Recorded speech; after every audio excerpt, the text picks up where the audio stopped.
नमस्कार दोस्तों, स्वागत है आपका daily one topic by AK YouTube channel पर। वन लाइनर सीरीज़ में राजनीति विज्ञान फर्स्ट ग्रेड पर आज एक और वीडियो नोट आपके सामने है। टेलीग्राम चैनल, तमाम वीडियोस के लिंक, प्लेलिस्ट के लिंक डिस्क्रिप्शन में है, आप उन पर क्लिक करके लाभ उठा सकते हैं। टेलीग्राम चैनल को जरूर ज्वाइन करिए। चलिए शुरू करते हैं आज का ये वीडियो नोट, जिसमें हम कुछ महत्वपूर्ण मोस्ट वन लाइनर प्रश्नों की बात करेंगे। पहला प्रश्न है दोस्तों, मनुष्य स्वतंत्र पैदा होता है परंतु वह सर्वत्र जंजीरों में जकड़ा हुआ खुद को पाता है। ये कथन किसका है? रूसो का। किसका कथन है?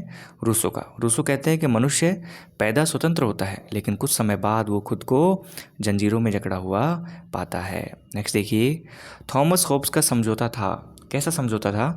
थॉमस होब्स का समझौता उन लोगों के बीच जो प्राकृत अवस्था में रह रहे थे उनके बीच था। हॉब्स के विचारों में यह समझौता जनता और किसी प्रभु सत्ताधारी में नहीं हुआ, बल्कि हर व्यक्ति सारे व्यक्तियों के साथ ये समझौता हुआ है। हर एक व्यक्ति के साथ एक व्यक्ति का ये समझौता हुआ है। थॉमस होब्स का जो समझौता था वो लोगों के बीच प्राकृतिक अवस्था में रह रहे थे उनके बीच में था। प्रसिद्ध पुस्तक किसकी है? तो भैया प्रसिद्ध पुस्तक द प्रिंस के रचनाकार कौन है? तो मैकियावली है। द प्रिंस रचना किसकी है? मैकियावली की। हॉब्स, लॉक तथा रूसो को माना जाता है सामाजिक समझौते का सिद्धांतकार। सामाजिक समझौते सिद्धांत का सिद्धांतकार माना जाता है किसे? हॉब्स को, लॉक को और रूसो को। और द प्रिंस किसकी है? मैकियावली की। नेक्स्ट देखिए, यह परिभाषा किसने दी कि राज्य ऐसा मानव समुदाय है जो किसी दिए गए राज्य क्षेत्र के अंदर शारीरिक बल के वैध प्रयोग के एक अधिकार का दावा करता है। Max weber. थोड़ी परिभाषा जटिल है, फिर से देख लीजिए। राज्य ऐसा मानव समुदाय है जो किसी दिए गए राज्य क्षेत्र के अंदर शारीरिक बल के वैध प्रयोग के एक अधिकार का दावा करता है। Max weber. नेक्स्ट देखिए, व्यवहारवाद का प्रमुख प्रणेता किसे कहते हैं? तो चार्ल्स ई मेरियम को व्यवहारवाद का प्रमुख प्रणेता कहा जाता है। Charles E मेरियम। व्यवहारवाद दृष्टिकोण मुख्यतः सामाजिक विज्ञान को क्या बनाना चाहता है? मूल्य मुक्त विज्ञान बनाना चाहता है। क्या? मूल्य के बिना, केवल और केवल यहाँ पे फैक्ट हैं, तथ्य हैं, तथ्यों पर जोर दिया गया। तो व्यवहारवाद दृष्टिकोण मुख्यतः सामाजिक विज्ञान को मूल्य मुक्त विज्ञान बनाना चाहता है। केट मिलेट क्या है? केट मिलेट हैं एक उग्र नारीवादी विचारक। तो उग्र नारीवादी विचारक इनमें से कौन से हैं? वहाँ पे केट मिलेट ऑप्शन दिख जाए तो टिक कर दीजिएगा, जोर कहाँ आ रहा है। केट मिलेट हैं एक उग्र नारीवादी विचारक। फांसीवादी शासन व्यवस्था आधारित है किस पर? हिंसा, हत्या, आतंक पर आधारित शासन व्यवस्था है फांसीवादी। यह बुद्धिवाद के खिलाफ और लोकतंत्र विरोधी विचारधारा है, ये भी ध्यान में रखिएगा। फांसीवादी विचारधारा बुद्धिवाद के खिलाफ है और लोकतंत्र विरोधी विचारधारा है, और ये हिंसा, हत्या, आतंक ऐसी चीज़ों पर आधारित व्यवस्था है। नेक्स्ट देखिए, समानता व स्वतंत्रता के मध्य समन्वय स्थापित करने का प्रयास करते हैं लोकतांत्रिक समाजवादी। इनमें मुख्य हैं आरिस्टोनी, लॉस्की और नेहरू। समानता व स्वतंत्रता के बीच समन्वय स्थापित करने का प्रयास कौन कौन करते हैं? तो लोकतांत्रिक समाजवादी, जिसमें आरिस्टोनी, लॉस्की और नेहरू मुख्यतः है समानता व स्वतंत्रता में। ये कथन किसका है कि वर्तमान समाज का अब तक का सारा इतिहास वर्ग संघर्ष का इतिहास है? कार्ल मार्क्स का, और इनकी किताब है कम्युनिस्ट मैनिफेस्टो। इसमें इन्होंने लिखा है, क्या लिखा है फिर से देख लीजिए, कि वर्तमान समाज का अब तक का सारा इतिहास वर्ग संघर्ष का इतिहास है। कार्ल मार्क्स कहते हैं कम्युनिस्ट मैनिफेस्टो में। ओके। रॉल्स के सिद्धांत में अधिकार जिस सिद्धांत पर आधारित है वह है फल निरपेक्षतावाद को। इस शब्द को ध्यान में रखिएगा, ऐसे कैसे पूछ लिया जाएगा यार, कहीं भी दिमाग नहीं लगाना। कि जॉन रॉल्स के सिद्धांत में अधिकार जिस सिद्धांत पर आधारित है वह है फल निरपेक्षतावाद। वैसे तो ज़्यादातर आपको रॉल्स के न्याय सिद्धांत के बारे में पूछा जाएगा, लेकिन अधिकार भी आपके चैप्टर में है, हो सकता है ये पूछ लिया जाए, इसलिए आपके सामने ये प्रश्न रखा गया है। नेक्स्ट देखिए, भारत में पहली बार दल विहीन राजनीति की बात करने वाला विद्वान है जयप्रकाश नारायण, जेपी नारायण।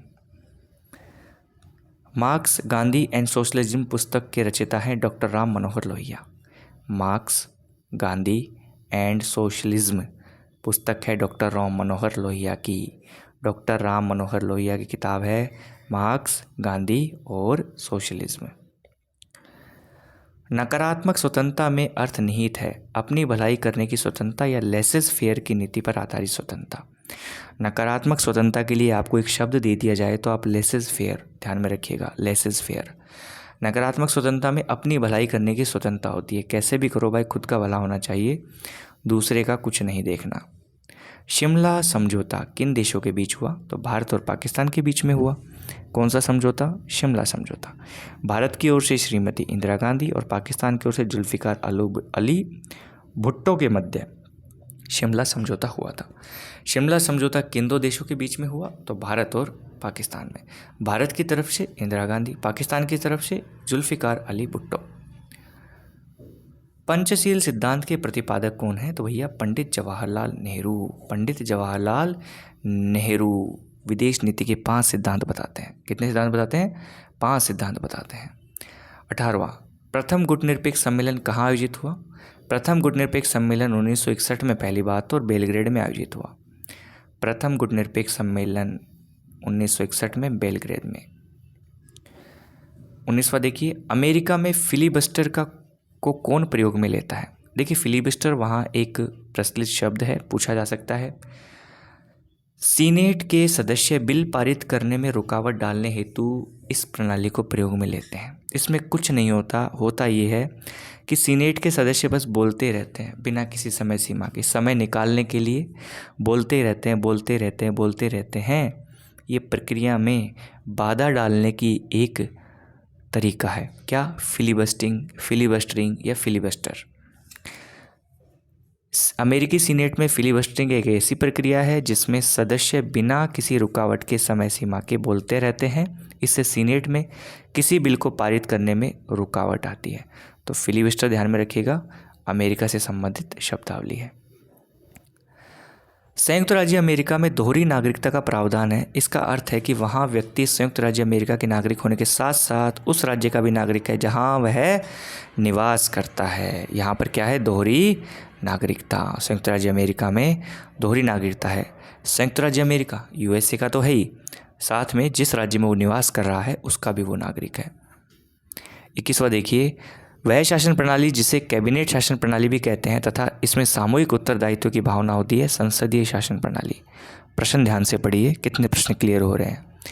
शासन प्रणाली पूछी गई है, कैबिनेट शासन प्रणाली भी कहते हैं, इसमें सामूहिक उत्तरदायित्व की भावना होती है, वो है संसदीय शासन। तो संसदीय शासन को कैबिनेट शासन प्रणाली भी कहते हैं, सामूहिक उत्तरदायित्व की इसमें भावना होती है। फ्रांस की राजनीतिक व्यवस्था की विशेषताएं हैं कि यहाँ एकात्मक शासन प्रणाली है जो अविभाज्य धर्मनिरपेक्ष जनतंत्र और गणतंत्र पर आधारित है। तो फ्रांस के बारे में प्रश्न पूछा जा सकता है सिलेबस में। अब की बार फ्रांस, अमेरिका, स्विट्जरलैंड, ब्रिटेन है तो प्रश्न आ सकता है। तो फ्रांस की राजनीतिक व्यवस्था की मुख्य देख लीजिए, एकात्मक शासन प्रणाली है, पहली बात। दूसरा अविभाज्य शासन प्रणाली, तीसरा धर्मनिरपेक्ष, चौथा जनतंत्र, पांचवा गणतंत्र पर आधारित है।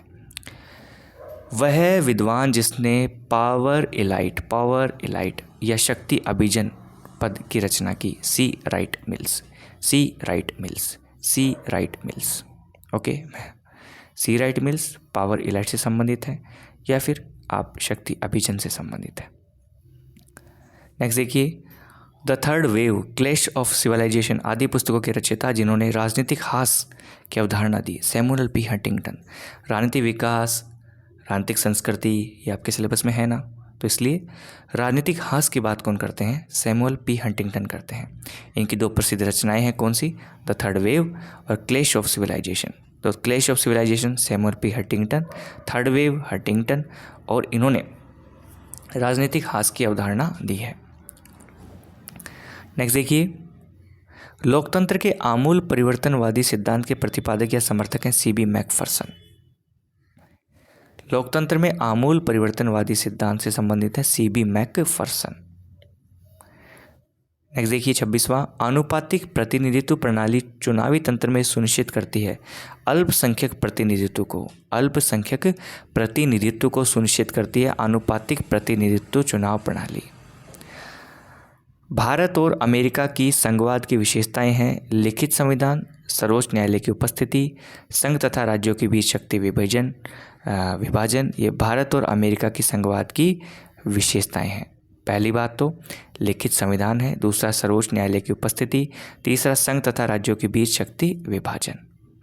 नेक्स्ट देखिए, विश्व का वह देश जहां प्रत्यक्ष प्रजातंत्र विद्यमान है वो है स्विट्जरलैंड। विश्व का एकमात्र देश जहां पर प्रत्यक्ष प्रजातंत्र विद्यमान है वो है स्विट्जरलैंड। राजनीतिक विकास प्रक्रिया से अर्थ है, राजनीतिक विकास की प्रक्रिया से क्या अर्थ है?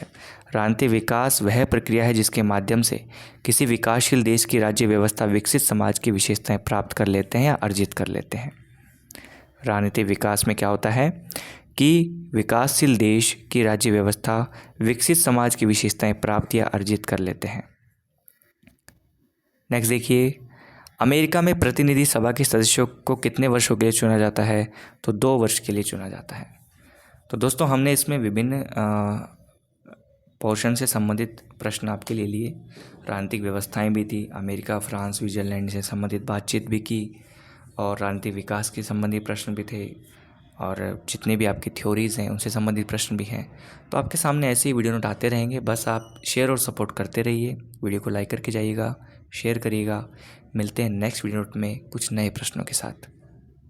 Thank you so much for watching this video note.